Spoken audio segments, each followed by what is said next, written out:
उत्तराखंडमध्ये चारधाम यात्रेला सुरुवात झाली आहे। गंगोत्री, यमुनोत्री आणि केदारनाथ मंदिरानंतर आता बद्रीनाथ मंदिराचे दरवाजेही उघडण्यात आले। केदारनाथ मंदिराचे दरवाजे 2 मे रोजी सकाळी उघडले, त्यानंतर आता बद्रीनाथ मंदिराचे दरवाजे उघडलेत। दरवाजे उघडण्याआधीच भाविकांनी बद्रीनाथ मंदिर परिसरात मोठी गर्दी केली। दृश्य आपण पाहतोय, बद्रीनाथ धामचे दरवाजे उघडण्यात आलेले आहेत। त्या ठिकाणी तत्पूर्वीच केदारनाथ मंदिराचे दरवाजे 2 दिवसापूर्वी उघडण्यात आले होते। आता बद्रीनाथ मंदिर आजपासून दर्शनासाठी खुलं आहे।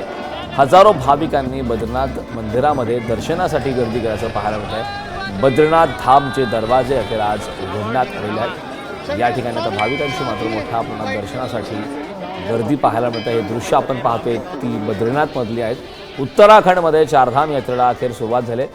गंगोत्री, यमुनोत्री आणि केदारनाथ मंदिरानंतर आता बद्रीनाथ मंदिराचे दरवाजे सुद्धा उघडण्यात आले। केदारनाथ मंदिराचे दरवाजे 2 मे रोजी सकाळी उघडले।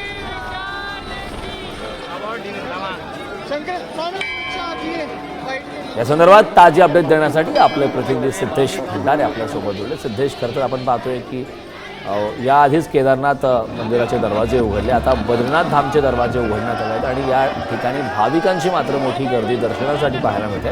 काय अपडेट? हा क्षण हजारो भाविकांसाठी आणि भक्तांसाठी अत्यंत महत्त्वाचा आणि आनंदाचा होता।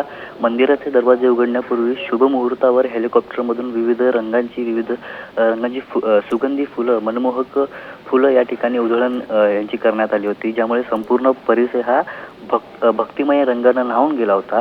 बद्रीनाथ धाम हे भारतातील 4 प्रमुख धामांपैकी एक आहे आणि त्याचं ऐतिहासिक तसेच धार्मिक महत्त्व सुद्धा आहे।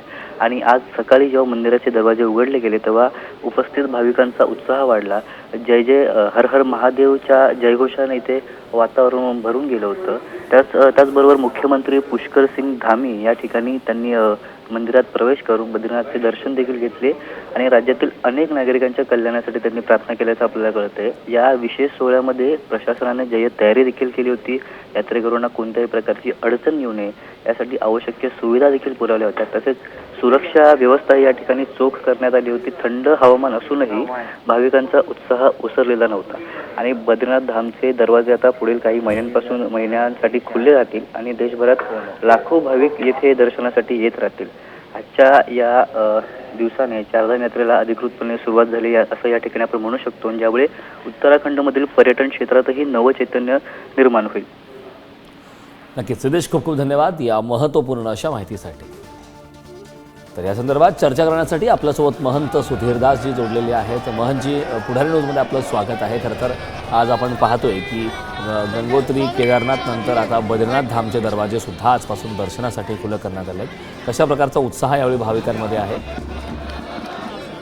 भगवान महाविष्णूंची कृपा सर्वांवरती राहो आणि चारधाम यात्रा करणारी जी काही मंडळी आहे त्यामध्ये बद्रीनाथ हे प्रमुख वैष्णव स्थान त्या ठिकाणी मानलंय। त्यामुळे आज बद्रीनाथचे दरवाजे उघडल्यानंतर सर्वात प्रथम तिथे पुरुष सूक्ताने भगवान विष्णूंची महापूजा, पंचामृत आणि संपूर्ण अभिषेक त्या ठिकाणी संपन्न होतो। तुलसीचं अर्चन त्या ठिकाणी शास्त्राप्रमाणे त्यांनी जे सांगितलेलं आहे ते तुलसी अर्चन त्या ठिकाणी होऊन भगवंताचं दर्शन, पूजन आता सुमारे 4 महिने या ठिकाणी चालू राहील आणि चारधाम यात्रेचा परमोच्च आनंद, आध्यात्मिक आनंद, जे काही सद्धर्म, सत्कर्म, सद्विचार, सदउपासना ही भगवान विष्णूंची, बद्रीनाथाची त्या ठिकाणी सर्वांना लाभदायक राहो असं मी या माध्यमातून सांगू इच्छितो।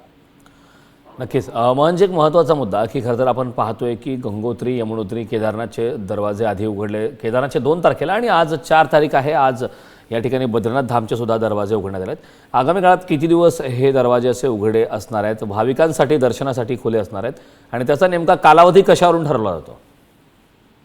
हा जो धर्मशास्त्रीय मोठा विषय आहे त्यानुसार साधारणतः हे 4 महिने जे आहेत, 4 महिने देवस्थानचे दरवाजे या ठिकाणी उघडे राहतील। त्यांची अर्चनाची जी पद्धत, पूजन आहे, अक्षतृतीया झाल्यानंतर पुढे येणाऱ्या या संपूर्ण 4 महिन्यामध्ये देवतांचा अर्चन पूजनाचा जो वसंत आणि ग्रीष्म ऋतूचा जो प्रधान कालखंड आहे, हा कालखंड या संपूर्ण याच्यामध्ये पूजनाचं विधान या ठिकाणी संपन्न होत असतं. नक्कीच महनजी, खूप खूप धन्यवाद. आपण पुढारी न्यूजशी संवाद साधलात त्याबद्दल.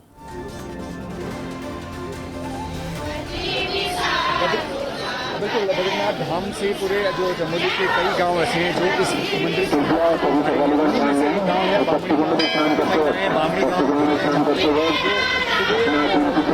पुजारी अगुवाई करते हैं और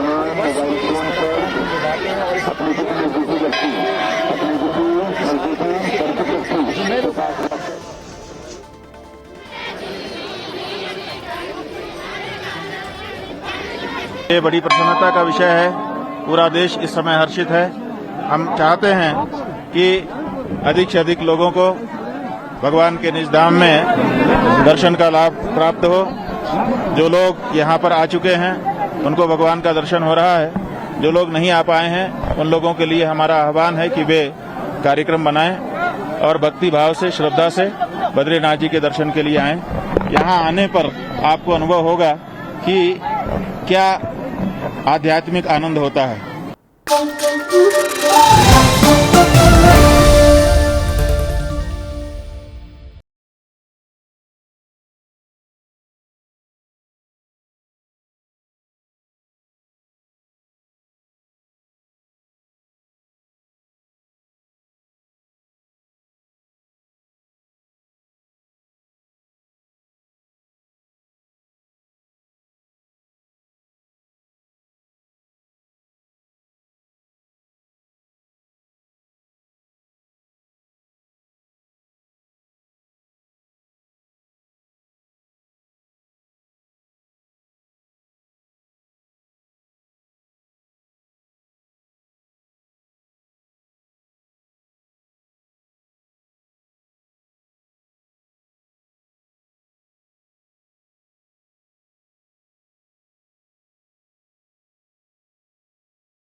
तुम्ही 2019 मध्ये शिवसेनेबरोबर गेलात, मग भाजप का चालत नाही असा प्रश्न राष्ट्रवादी काँग्रेसचे अध्यक्ष अजित पवार यांनी नाव न घेता ज्येष्ठ नेते शरद पवार यांना केला.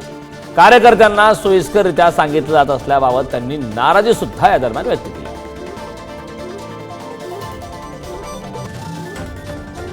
या संदर्भात ताजी अपडेट देण्यासाठी आपले प्रतिनिधी धनंजय दळवी आपल्या सोबत जोडले. धनंजय, आपण पाहतोय मागच्या काही दिवसांपासून ज्या प्रकारची चर्चा वारंवार सुरू आहे, अजित पवार शरद पवार हे पुन्हा एकत्र येणार का, आणि त्यात आता अजित पवारांचं हे वक्तव्य अप्रत्यक्षरित्या नाव न घेता त्यांनी शरद पवारांवरती टीका केली. काय सांगशील सविस्तर?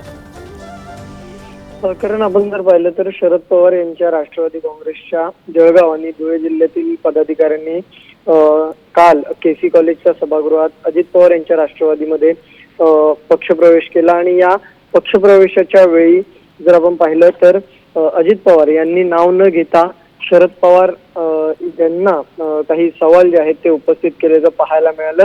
आणि यामध्ये महत्वाचं म्हणजे 2019 साली तुम्ही शिवसेनेबरोबर गेलात, मग भाजप का नाही चालत असा प्रश्न त्यांनी या ठिकाणी उपस्थित केला. आणि शरद पवारांचं नाव न घेता त्यांनी हा प्रश्न जो आहे तो उपस्थित केला. कार्यकर्त्यांना सोयीस्कररित्या सांगितलं जात असल्याची नाराजी सुद्धा त्यांनी यावेळेस व्यक्त केलेली पाहायला मिळाली. आणि आपण जर पाहिलं तर काल यावेळेस राष्ट्रवादीच्या शरद पवार पक्षाचे माजी मंत्री सतीश पाटील असतील, माजी मंत्री गुलाब देवकर, आमदार कैलास पाटील आणि आमदार दिलीप सोनवणे हे जे आहेत त्यांनी पक्षप्रवेश हा अजित पवारांच्या उपस्थित केला होता. आणि याच वेळेस अजित पवार म्हणाले होते की आम्ही एनडीए मध्ये जायचा निर्णय घेतला, त्यावरून आम्ही वेगळे काही केलं नाही, कारण 2019 मध्ये शिवसेनेवर जाण्याचा निर्णय आपण घेतला, तुम्हाला शिवसेनेबरोबर जायला चालतं, मग भाजप का चालत नाही, असा सवालच थेट अजित पवारांनी नाव न घेता शरद पवार यांच्या समोर उपस्थित केला. एकीकडे चर्चा होते की अजित पवार आणि शरद पवार हे एकत्र येणार, पवार कुटुंबीय एकत्र येणार.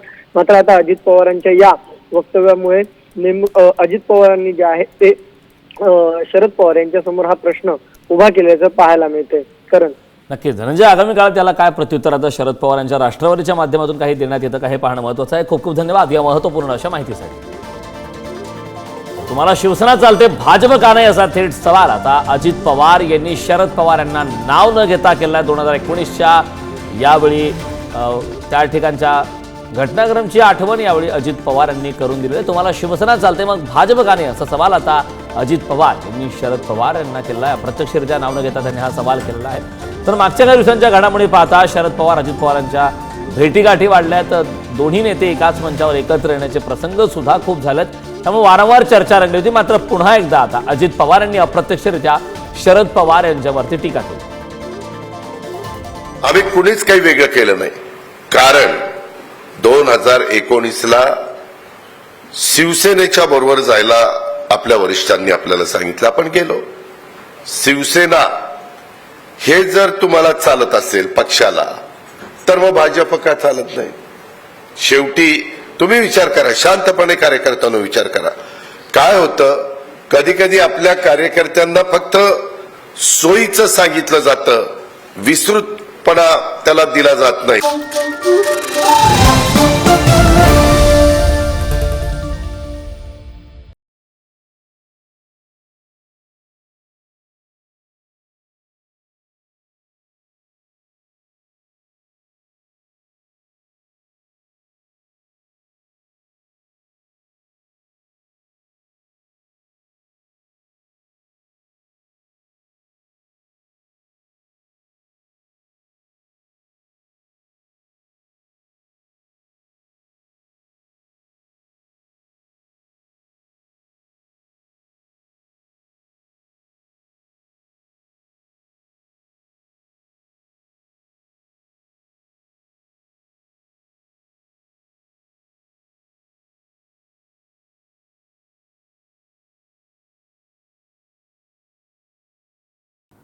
जात गणनेसाठी केंद्र सरकारची मोर्चे बांधणी सुरू आहे. विधेयक पावसाळी अधिवेशनात आणलं जाणार आहे. त्यामुळे मोठी अपडेट आहे. प्रारंभिक प्रक्रिया सप्टेंबरपासून सुरू होण्याची शक्यता आहे. सुमारे 14,000 कोटी रुपये खर्चाचा अंदाज यावेळी सांगण्यात आलाय. जात जनगणनेसाठी केंद्र सरकारची मोर्चे बांधणी आता सुरू आहे. हे विधेयक पावसाळी अधिवेशनात आणलं जाणार आहे. प्रारंभिक प्रक्रिया ही सप्टेंबरपासून सुरू होण्याची शक्यता आहे. सुमारे 14,000 कोटी रुपये खर्चाचा अंदाज आता वर्तवण्यात आला.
दहशतवाद्यांना पाठिंबा देणाऱ्यांना सोडणार नाही. पहलगाम हल्ल्यावरून पंतप्रधान नरेंद्र मोदी यांनी आता इशारा दिलाय.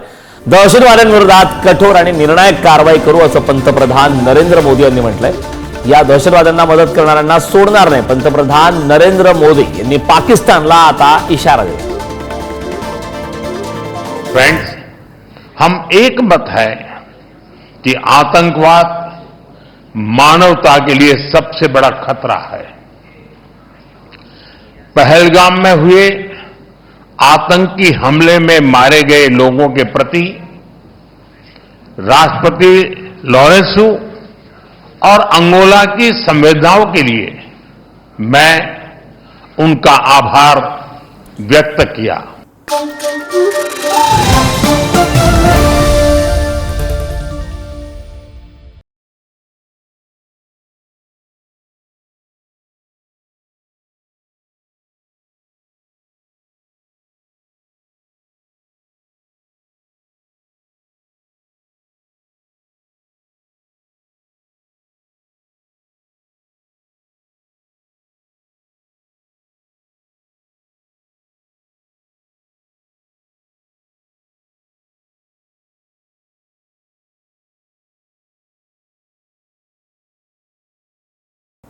जम्मू काश्मीरचे मुख्यमंत्री ओमर अब्दुल्ला यांनी पंतप्रधान नरेंद्र मोदींची भेट घेतली। पहलगाम हल्ल्यानंतर अब्दुल्लांनी पहिल्यांदाच नरेंद्र मोदी यांची भेट घेतली।